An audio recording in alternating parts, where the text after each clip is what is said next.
Episode 11. Why would she want any other man?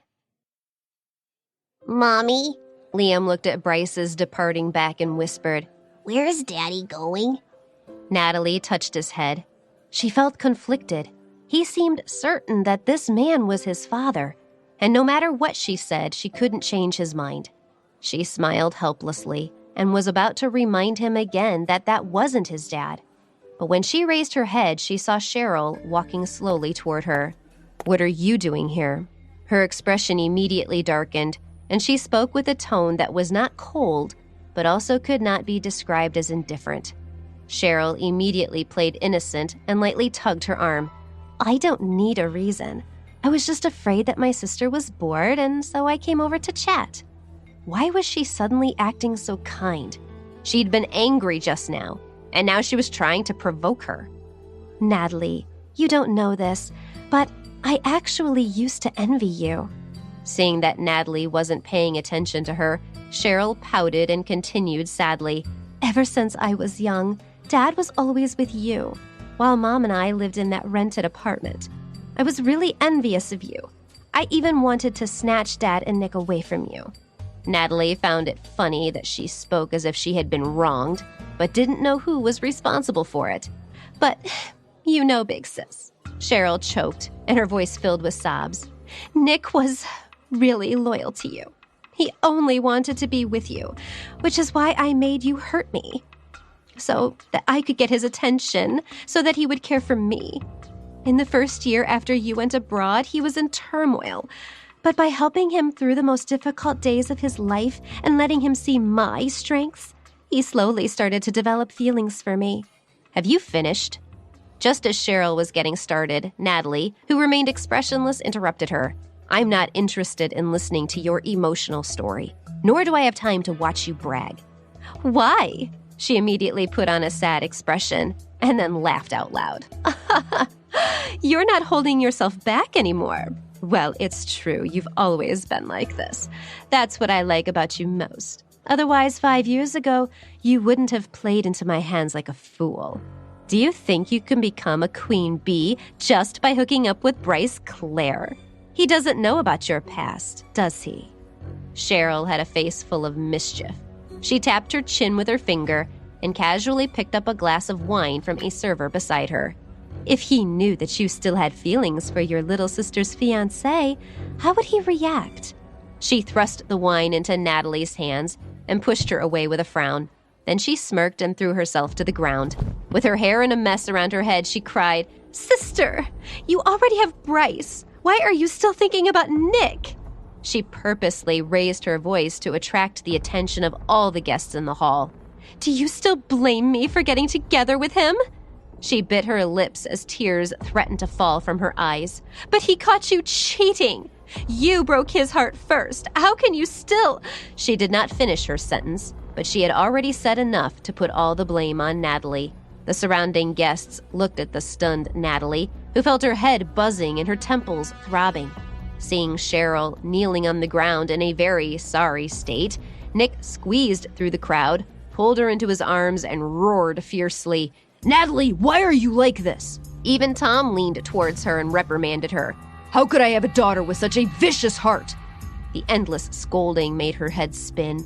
She put Liam down, afraid that she would drop him. You nasty woman! Liam shouted at Cheryl, who was still on the ground. You're lying! Natalie felt unbearable pain in her chest. She tried her best to support herself, but her vision went dark again. Losing her balance, she fell backward. But instead of hitting the cold tiled floor, she fell into a warm embrace. Bryce caught her tightly in his arms and looked up at Cheryl with a cold gaze as she was helped to her feet. Seeing his stare, Cheryl panicked and started to act pitifully. With a weak voice, she said, "Mr. Clare, don't blame me. My sister grew up with Nick after all. They grew up together." Bryce sneered and turned to look at Nick with a hint of ridicule in his voice, still talking to Cheryl. "Your sister had a bad taste in the past, but that's over now. With me here, why would she want any other man?" He did not react to Cheryl's stupefied expression.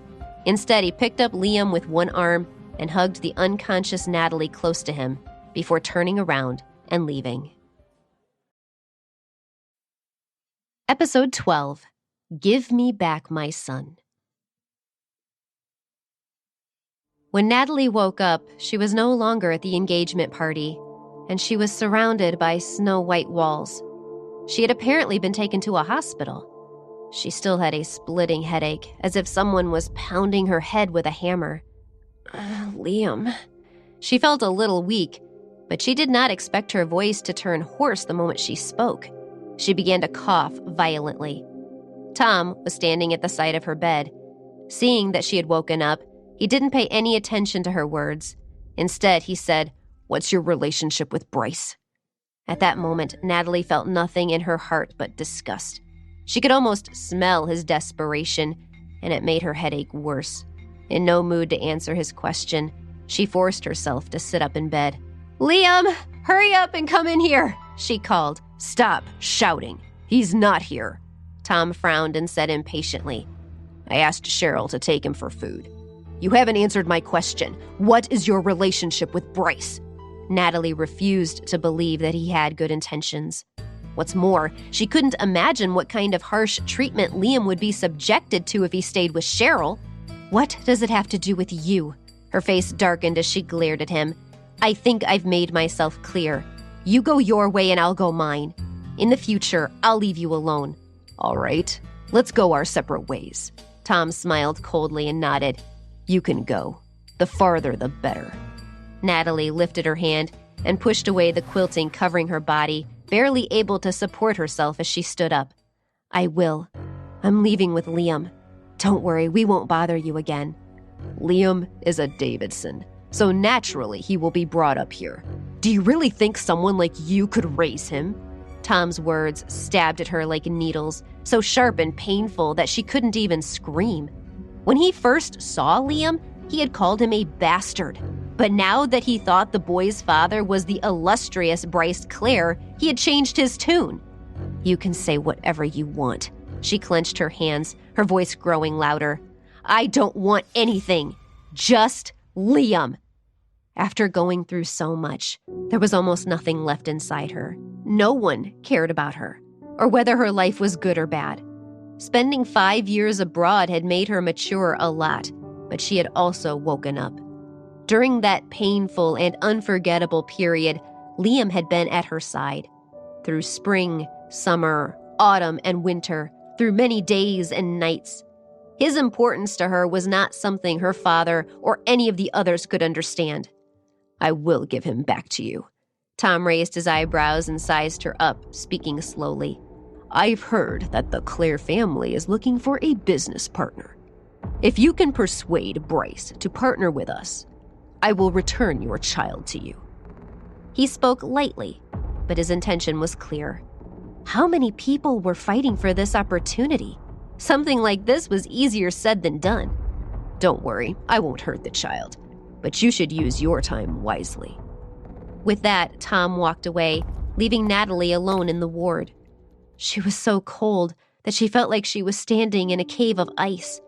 Thinking about whatever her father said made her head spin, as she had only met Bryce by accident, and asking him for help wouldn't come easy. After realizing that it was Liam, her only support system, whom she loved more than anything, she decided to seek help from Bryce. But where would she find him now? He was very powerful, so just getting close to him would be extremely difficult, not to mention that she would have to negotiate with him. But despite her worries, she did not hesitate. She couldn't wait a day longer. She had to get out of the hospital as soon as possible and do what needed to be done to get her child out of her father's clutches. She checked online and found quite a few news articles about Bryce.